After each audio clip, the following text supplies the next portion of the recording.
ariko ukampera ku cyaha cya mbere gikomeye mperutse kujya mu kabari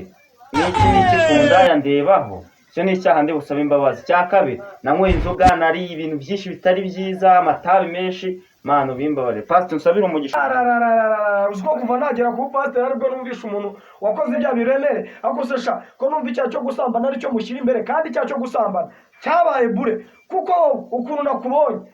tukubare muri Usama bin Laden kuko mbona ibipangu wabimaze wiba wica n'abantu naho icyo gusambana cyo kiborera kuko nanjye iyo mvuye hano mbaza ngo nkora iki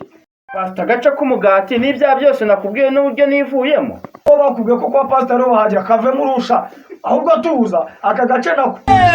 utinda gata amasogonda abiri nako ndakagabanya mwaka mari kuko ibyaha wavuze nta na kimwe gikazemo uvuga ibindi byakukumeza nka Putin wateje intambara muri Ukraine naho uvane icyo gusambana kuko cyo ntacyakirwa natwe aba pastor dusigaye twinyorobye